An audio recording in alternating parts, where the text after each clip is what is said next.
Ons het nou net gesing, waardig is die lam. U is heilig. Wat beteken dit? Beteken dit dat ons net voor U kom neerval? Kom bid en kom buig. En miskien sit hier 'n persoon of luister iemand wat net so nie wil buig voor U nie. Net nie wil sê, ek kan nie meer nie. En miskien is dit nodig dat ons volgende hier is. Dat mense vanoggend sal sê, maar ek het vir God alleen nodig. En vir hom alleen buig ek.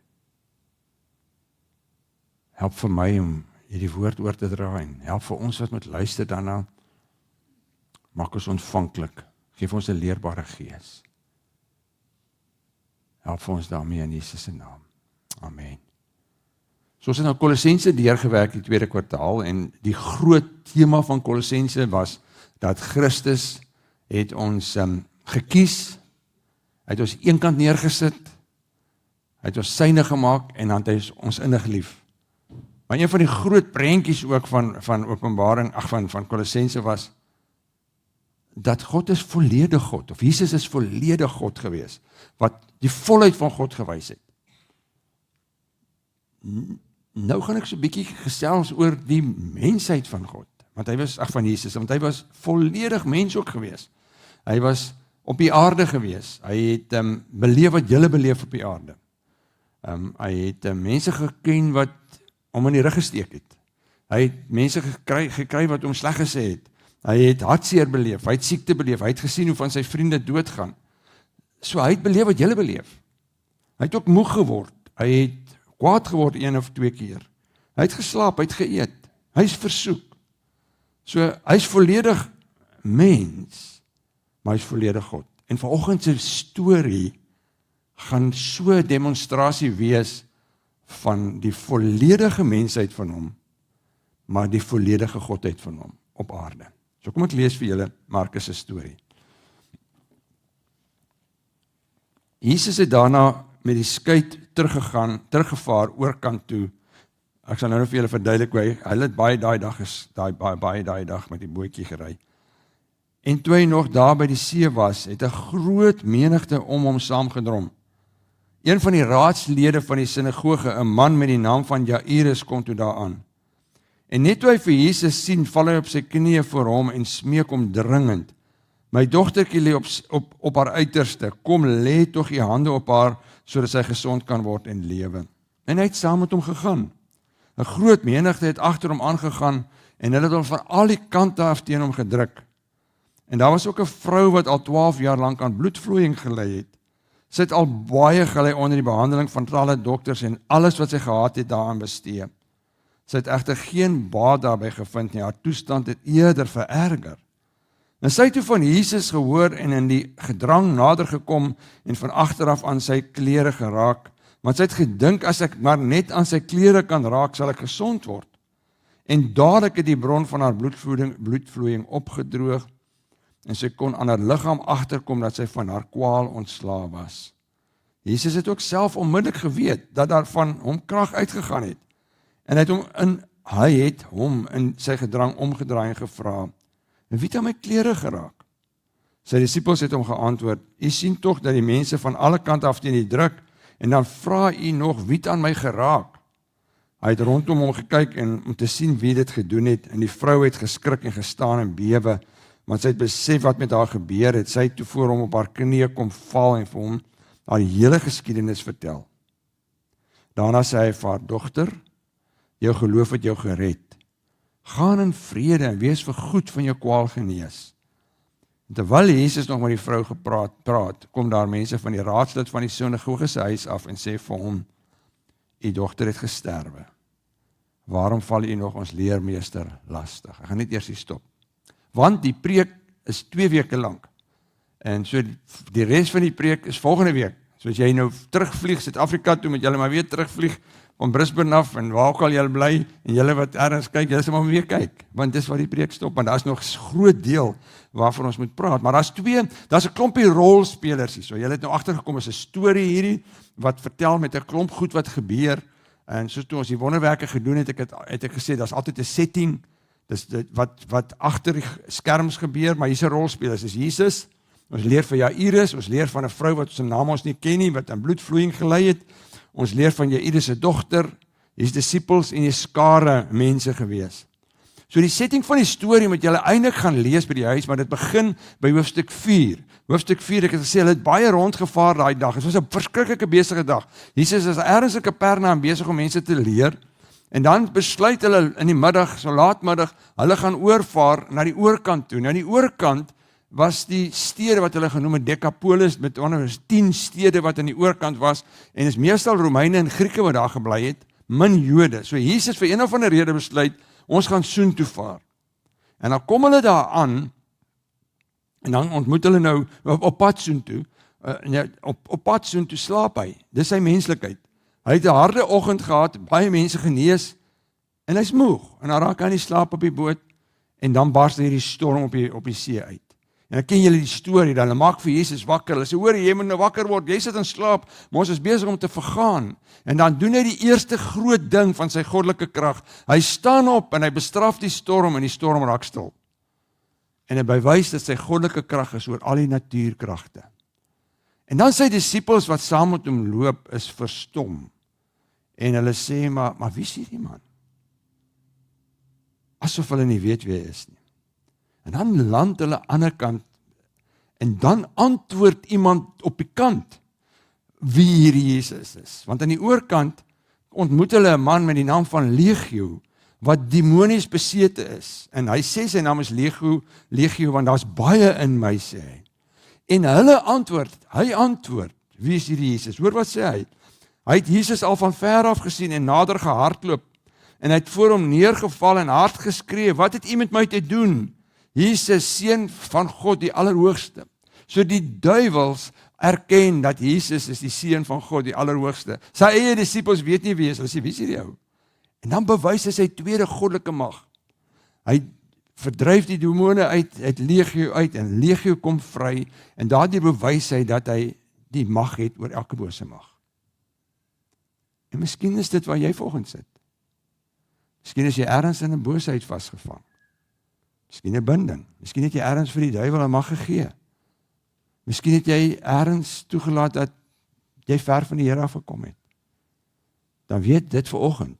Dis sommer al klaar, sommer net so terloops, dat Jesus het mag oor elke bose mag. As jy iemand sit wat vasgevang is, die naam van Jesus spreek jou vry, maak jou los, maak die bande van die duiwel los. En dan sê hulle vir hom, hoor, jy is nie welkom hier nie, want jy nou klomp mense is 'n varke doodgemaak, want daar jag toe die demone in die varke in, vir watter rede, ek weet nie, maar nou is daai klomp varke dood, nou sê hulle, asseblief gaan net terug, dis nou laat aand, ek weet nie of hulle daar in 'n B&B ingeboek het nie, maar hulle moet nou terug gaan, en nou gaan hy al die pad weer terug, dis 2 ure se ry, 2 ure se, as dit goeie wind is, en nou is dit laat aand, nou kom hy terug in Kapernaum, dis die setting, ek wil hê julle moet die storie hoor, van hoe hierdie setting lyk.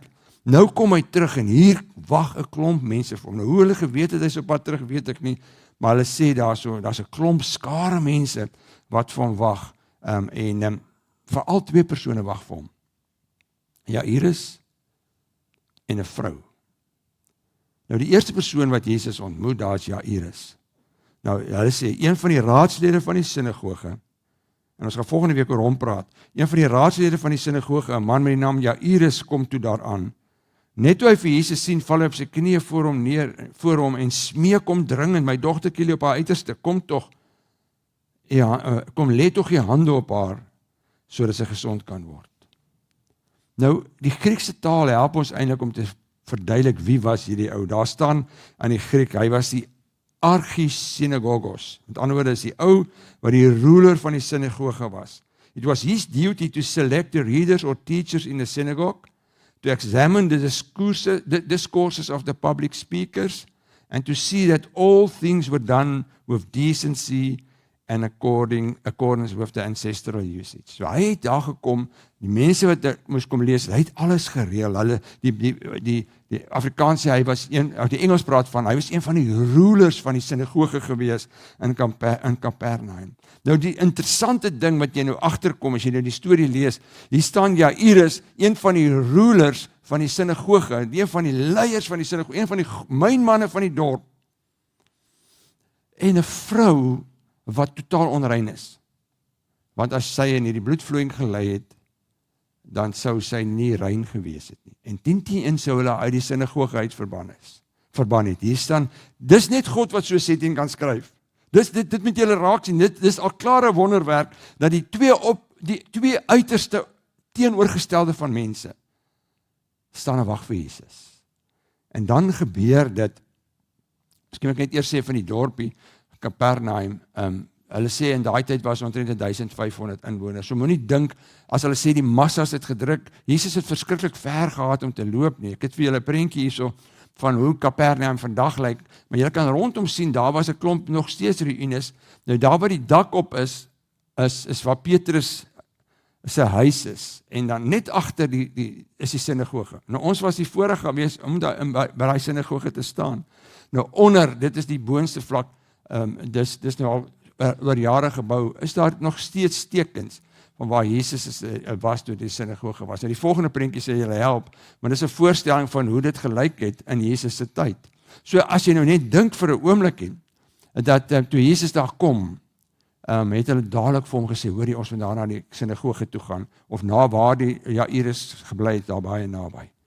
Maar ons gaan volgende week oor Jairus praat. So kom ons kyk wat leer ons van hierdie vrou. Daar was 'n vrou wat 12 jaar lank aan bloedvloeiing gelei het. Sy het baie gelei onder die behandeling van talle dokters, en alles wat sy gehad het, daaraan bestee. Sy het egter geen baat daarbey gevind nie, haar toestand het eerder vererger. So dit is, sy was aan die einde van haarself. Daar's niks meer wat vir haar gehelp het nie. En sy het toe van Jesus gehoor, en in die gedrang nader gekom, en van agteraan sy klere geraak, want sy het gedink, as ek maar net aan sy klere raak, sal ek gesond word. En dadelik het die bron van haar bloedvloeiing opgedroog, en sy kon aan haar liggaam agterkom, dat sy van haar kwaal ontslae was. So kom ons leer 'n bietjie van hierdie vrou. Die eerste ding wat ek leer van haar, en dit is vir jou belangrik ook om te hoor, want ek wil hê, as jy vandag aan die einde van jouself is, of jy ken dalk iemand wat aan die einde van sy self is, of iemand wat net sê, ek kan nie meer nie, hierdie ding in my lewe is net vir my so erg, en miskien is jy vanoggend nie daar nie, maar een of ander tyd in jou lewe gaan jy op so 'n plek kom, onthou wat ek altyd vir julle sê, jy is op 'n pad na moeilikheid toe. Onthou julle? Jy is of op pad na moeilikheid toe, of jy is nou in die moeilikheid, of jy is nou net klaar met moeilikheid. Die slegste is, jy nou net klaar met moeilikheid, is alweer op pad na die nuwe moeilikheid toe. Ons is altyd daar. So as jy vandag sê, ek is nou net uit die moeilikheid uit, of nou, ek is okay, dan een of ander tyd gaan jy by die einde van jouself kom en sê, ek het vir Jesus nodig. So die eerste ding wat ek van hierdie vrou leer, is dat sy was regtig onbelangrik geweest. Niemand het eers gebodder om uit te vind, wie was hierdie vrou nie. Nie een van die skrywers nie, Matteus, Lukas en Markus skryf daaroor, en niemand het gaan moeite doen om uit te vind, maar wie was hierdie vrou geweest? Wat was haar naam nie? Sy was rarig onbelangrik geweest vir die mense. En ek dink dis die eerste ding wat ek wil hê ou moet weet. Baie keer kry jy swaar, en baie keer het jy 'n ding hier binnekant in jouself, en jy half steek dit al weg, en niemand weet daarvan nie. Maar God weet. En dis die volgende ding, want sy was vir God belangrik. Want sy was vir Jesus belangrik, sy was vir God belangrik, want Jesus het opgeteken in God se boek. Duisende jare later lees ons nog van hierdie vrou wat vir die mense onbelangrik was, wat uitgewerp was uit haar samelewing uit, maar Jesus kom en hy sê, ek gaan jou storie laat vertel in die boek, en mense gaan vir ewig daarvan weet. En daarom is miskien sit jy hier en jy is aan die einde van jouself, en jy voel maar net, maar hoor jy, ek het rarig, niemand weet nie, niemand weet waarmee ek struggle nie, of waar ek deurgaan nie. Hy weet alles. Dis die tweede ding wat ek van hierdie vrou leer. Die derde ding wat ek van haar hoor, is dat sy 'n ongeneeslike siekte. Nou as 'n mens baie keer in ons eie lewe dink as aan ongeneeslik, is dat dalk is 'n siekte waarvan jy doodgaan, maar baie mense sit met ongeneeslike siektes, wat jou nie noodwendig doodmaak nie, maar wat vir jou nog steeds pyn en ongemak veroorsaak. En wat jy voel maar, of daar's dalk 'n toestand in jou lewe wat jy voel maar, ek gaan nooit hiervan ontslae raak nie, God gaan my nooit hiervan kan red nie. Dis die vrou se storie. Ons lees vir haar, sy was 12 jaar lank, staan daar, sy het in hierdie bloedvloeiing gelei. En is maar interessant as jy nou die storie gaan lees, as ons nou volgende week se storie res lees, is dat die dogtertjie van Jairus was ook 12 jaar oud. So toe daai dogtertjie gebore is, die hele res van haar lewe, die lewe van daai dogtertjie 12 jaar lank, het hierdie vrou gesukkel met haar siekte. Nou ons weet nie wat die siekte was nie, ons weet nie wat dit veroorsaak het, maar ons weet dat dit iets wat haar vir 12 jaar lank af nooit gelos het nie. Die derde ding wat ons weet, die volgende ding wat ons weet van haar, sy het baie swaar gekry. Ons lees dit in vers 25, daar staan, sy het baie gelei onder die behandeling van talle dokters. Sy het letterlik soos wat iemand wat in ons tyd in kroniese siekte ly, jy gaan van een dokter na die ander dokter, en dan hoor jy van 'n nuwe behandeling, en dan gaan jy weer, en elke keer is jy teleurgestel. En dis wat sy was. Sy het van die een dokter na die ander dokter toe gegaan, en dan hulle het net nooit 'n uitkoms gekry nie. Daar staan, sy het gelei onder die dokters. Sy het baie gelei, nie die dokters het haar gehelp, jy gaan terug daai versie toe. Sy het gelei onder die dokters. Nou ek het 'n bietjie gaan lees daaroor, nie dat ek nou so slim is dat ek nou geweet het wat die dokters daai tyd gegee het nie, maar ek het 'n bietjie gaan lees wat het hulle die mense mee behandel wat aan hierdie siekte gelei het, wat sy gelei het. So hier as jy dalk een van die tyd so siekte het, maar persiese eie moet jy in 3 verskillende panne wyn kook en dan drink. En dan sal dit jou dalk help. Of, hulle vat komyn en saffraan en dan fenugreek, dit is hierdie klawer tipe van ding, en dan kook jy dit in wyn, en dan gee jy dit vir die pasiënt, en terwyl sy dit drink, dan sê die dokter, hou op om hierdie afskeiding uit te stoot. Ok, dis sal jou nou help. Of, 'n beter ene was, wat nou nie so erg was nie, is die as van 'n volstruiseier, moet jy aan 'n, wat 'n sakkie is dit, 'n linne sakkie om jou dra in die somer en 'n katoen sakkie in die winter. Toe ek vir Rikkie dit sê, toe sê sy, waar kry hulle volstruiseiers en daai volstruise en daai, ek weet nie, dit staan. Of gespikkelde haver moet jy om jou gedra het. En dan moet jy een of ander rituele goed net doen en dan sal jy daar gesond word. Dit was die behandeling wat hulle vir haar gegee het. So, sy het fisies, sy het hierdie behandeling, hierdie vir een dokter en die ander gegaan, maar die ander ding, en dit moet ons raak sien, dat die siekte self was 'n geweldige lyding. Ek het daaroor ook gaan oplees, en hulle het net gesê, as jy vir kronies vir 12 jaar in bloedvloeiing ly, dan moes jou ystervlakke baie laag gewees het, jy sou baie moeg gewees het, jou naels sou verkrummel het, jou hare sou uitgeval het, jy sou miskien duiselig gewees het, teen in depressie gelei het, want dis waar jy is.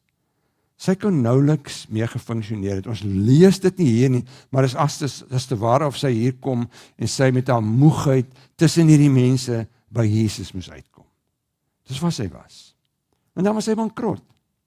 Dit staan daar. Sy sê, sy het al haar geld uitgegee. Sy sê, alles op hierdie dokters uitgegee.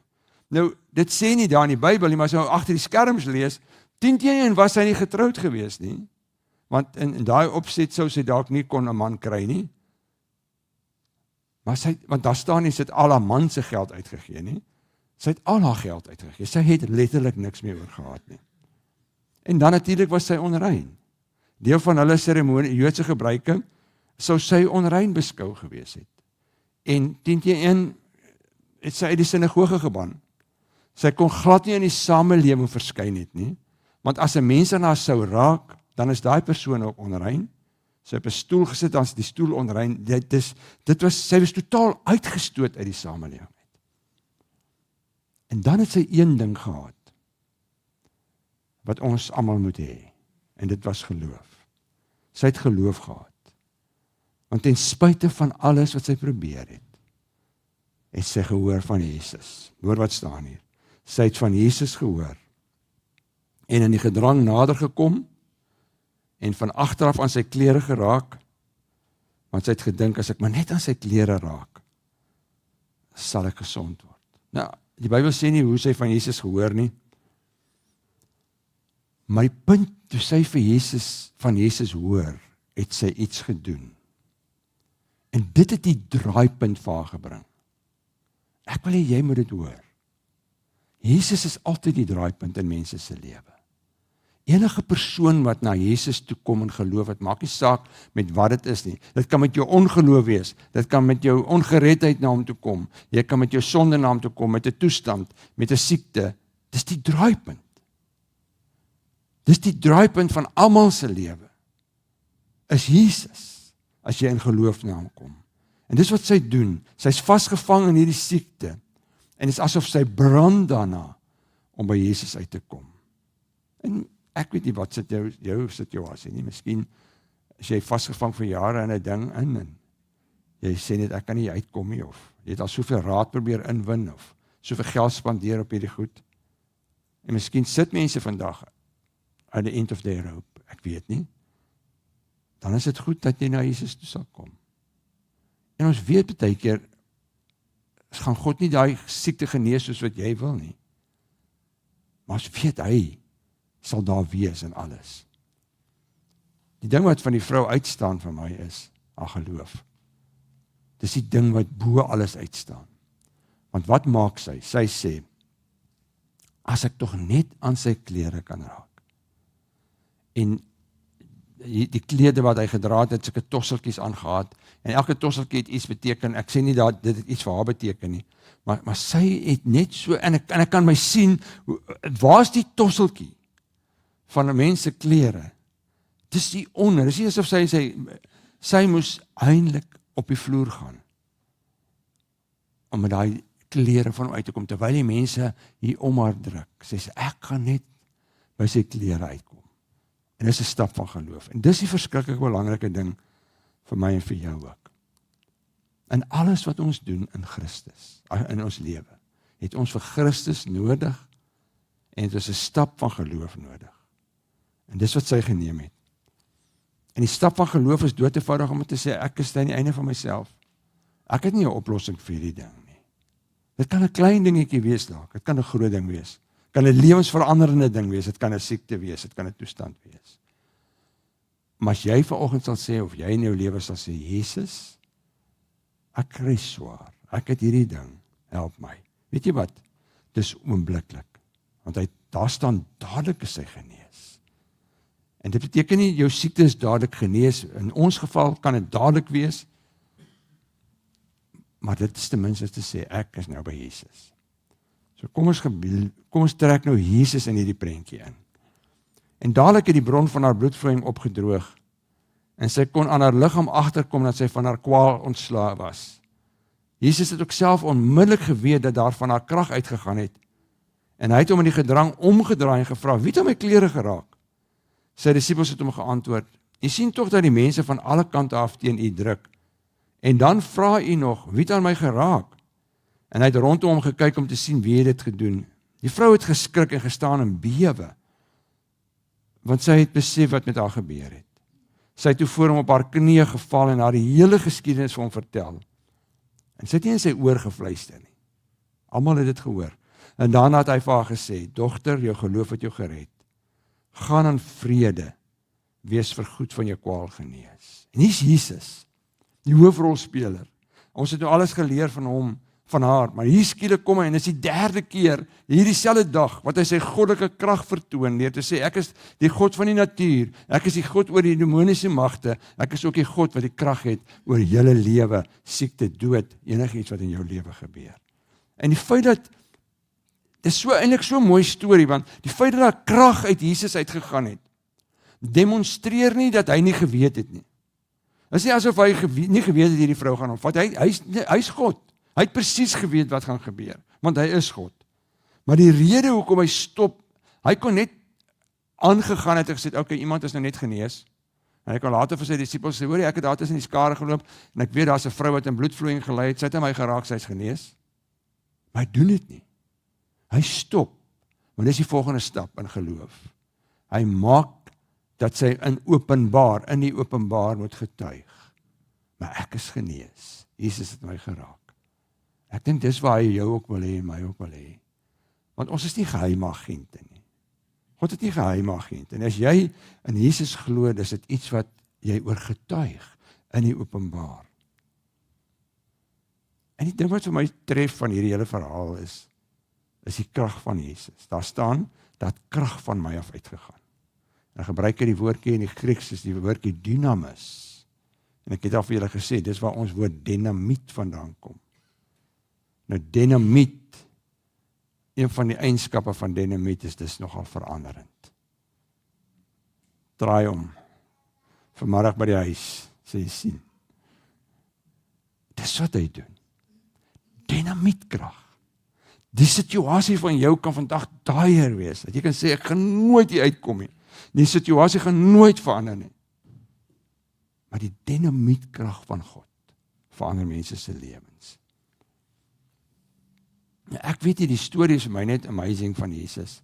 Want hier staan Jairus, onthou, Jairus staan nog, onthou die storie het begin, Jairus het na Jesus toe gekom, hy sê, Jesus, asseblief, my dogtertjie is besig om dood te gaan, sê, asseblief na my huis toe kom, Jesus sê, oké, hulle draai om, nou begin hulle loop, hier vat die vrou aan Jesus, hier staan Jairus nog steeds, en trippel, asseblief, kan ons net aanbeweeg, hy weet wat hierdie vrou, hy weet sy is onrein, hoekom sal Jesus by haar stop? Dis Jesus, daar is by hom niks mense wat beter is, of hoër is nie, almal is by hom gelyk. Jairus, wag 'n bietjie, gaan eers hierdie meisie uitsorteer, want sy is net so belangrik soos wat jy is. En dan kom hierdie ongelooflike woord van Jesus. Nou, ek weet nie, daar staan sy het gebewe en voor hom neergeval. En dan gebruik hy 'n woord wat net een keer gebruik word in die hele evangelie. En dis die woordjie dogter. Drie woorde dogter word in hierdie gedeelte gebruik. As hulle praat oor die dogter van Jairus, dan praat hulle weer van die dogtertjie van Jairus, maar is 2 woorde. Maar hierdie woord is 'n woord van teerheid. Want ek sien haar bewe, sy bewe so voor hom. En dan sê hy vir haar dogter, jy's genees. En daai woordjie dogter beteken, jy's nou deel van my. Ek sal vir jou uitkyk. Jy's nou deel van my familie. Miskien het sy glad nie 'n familie meer gehad nie. Miskien het sy nooit 'n man gehad nie. Miskien het sy 'n man gehad, maar hy kon nie aan haar raak nie, want sy was onrein. Vir 12 jaar kon niemand by haar kom nie. Hy sê vir haar, "Dis oké. Jy's nou my dogter." Dis die hart van Jesus. Maak nie saak waar jy is nie, maak nie saak waar ek is nie. Hy sal altyd met 'n teerheid, met 'n sagtheid na jou kyk. So ek wil hê, as ons hoor wat staan hier, wat is die sleutel tot vanoggend se boodskap? En dis geloof. Die toegang, as jy aan die einde van jouself is, tot 'n nuwe fase in jou lewe, wat vir jou oorwinning bring, redding bring, genesing bring, maak nie saak wat dit is nie, is geloof. Dis 'n doodeenvoudige punt waar jy voor die Here kom staan en sê, Here, ek kan nie meer nie, hierdie sonde is besig om my op te vreet, of hierdie toestand, ek kan nie meer nie. Hierdie kind van my vir wie ek bid, of hierdie finansies, of hierdie siekte van my, of my mense wat siek is, of wat ook al. Ek is at die einde van myself. Ek gaan dit in geloof vir u gee. En weet jy wat? Dan kan hy mos nou maak wat hy wil daarmee. As hy dan nie wil genees soos wat jy wil hê nie, as die situasie nie verander soos wat jy dit wil hê nie, hy is in beheer. Maar ek wil net vir jou sê, good luck as jy jou fisiese, emosionele, geestelike goed op jou eie wil uitsort. Good luck vir jou. Ek hoor geloof sal ons help. Wat hoor ek nog? Hierdie vrou was op die einde van haarself, haar gesondheid was weg, haar geld was op, sy het gemeenskap met mense, dit was nie daar gewees nie, sy kon nie in die sinagoge ingegaan het nie. Haar hoop was ook amper weg. Maar haar hoop het haar gevat na Jesus toe. En dis wat ek hoor. Wat ek nog hoor is dat Jesus het omgedraai na 'n onbelangrike persoon toe. in mense se oë. En die storie oor vertel dat biljoene mense later, biljoene mense, dit oor die eeue sou gelees het. Dis wie Jesus is. So die vraag wat jy moet vra en ek, waar is jy nou tussen hierdie skare? Sê net maar jy was daar by die skare. Want onthou nou, Jesus is besig om deur hierdie skare te loop en almal druk so aan hom. Want ek het in die begin gesê, daar's nog ander 2 rolspelers, ek weet nie of jy nog kan onthou het nie. Daar's 2 rolspelers se name wat ek nog nie genoem het nie. Dit was die disippels en dit was die skare. En hulle albei was nowhere gewees. Want hoor wat gebeur met die disippels. Jesus vra, nou wie het nou aan my geraak? Sy disippels het hom geantwoord. U sien tog dat die mense aan van alle kante af teen die druk. En dan vra u nou nog wie het aan my geraak? Hulle het nou net gesien dat hy dieselfde dag die storm stil gemaak het. Hy demone uitgejaag. Hulle natuurlike reaksie sou gewees het, hier is nog 'n wonderwerk. Want hoe weet hy dat iemand aan hom geraak het? Iets het gebeur. Want Jesus sê, ek het krag van my af sien laat afgaan. Hulle sê maar hy het eers gesê, die krag het van my afgegaan. Hulle sê hulle maar, hier's 'n klomp mense wat aan jou raak. Hulle is nou weer gewees. Hulle verstaan nie wat gebeur nie.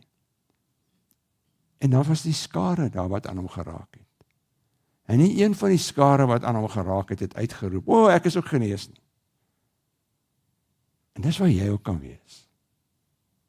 Jy kan deel wees van die skare en Jesus so op 'n Sondag raak verby hom gaan. Daar kan die week so raak aan hom gaan en nooit verander word. By Jesus, stamp aan Jesus, raak aan Jesus, maar nie verander nie. Dis waar jy kan wees. En baie mense is daar. Die disippels was daar. Hulle was daar by 'n punt waar hy by Jesus was en hulle mis 'n wonderwerk. So ek wil jou uitnooi. Ek weet nie waar jy is nie. Miskien is jy vandag op 'n punt waar jy sê, ek kan nie meer nie. Dan wil ek jou vra, stap 'n stap in geloof. Maar die drama het nie opgehou nie. Kom ek lees verder. Terwyl Jesus nog met die vrou praat, kom daar mense van die raadslid van die sinagoge se huis af en sê vir hom, u dogter het gesterwe. Sit die skyfie op. Sien julle volgende week. Kom ons bid. Here Jesus, dankie dat hierdie mooi storie van Jairus, van Jairus en van hierdie vrou, hierdie ongelooflike dag wat u gehad het, opgeteken is. Maar die dag het begin toe u oorkant toe gevaar, die dag het begin toe u wonderwerke gedoen het in Kapernaum, en toe oorkant toe gevaar het, en 'n storm moes stilmaak, en 'n demoon moes uitjaag. En het is net amazing om te dink dat u oorgevaar het, legio gaan gesond maak het, terugvaar, om hierdie wonderwerke te gaan doen. All in a day's work. Dis wie u is. Maar dis dieselfde God wat u is vandag vir my, wat hier staan en sê, ek is aan die einde van myself. En wat hier sit en sê, ek het vir God, elke dag eintlik, as ek aan die einde van myself. Maar dit is altyd goed wat ek voor hier kan kom lê, en sê, Here, hier is nou tyd vir 'n wonderwerk. En 'n wonderwerk is net wanneer eintlik is die wonderwerk as ons in geloof na u toe gaan. En sê, ek trust u, ek vertrou u, vir hierdie toestand, hierdie sonde, hierdie siekte, hierdie emosionele toestand, en hierdie geestelike ding wat ek kort. Nooi u ons uit. Man, vat net 'n stap in geloof. En dis wat ek kom doen. Ek kom sê, Jesus, hier is ek. Raak my aan waar ek moet aangeraak word. En ek bid dit vir elkeen van ons. In Jesus se naam. Amen.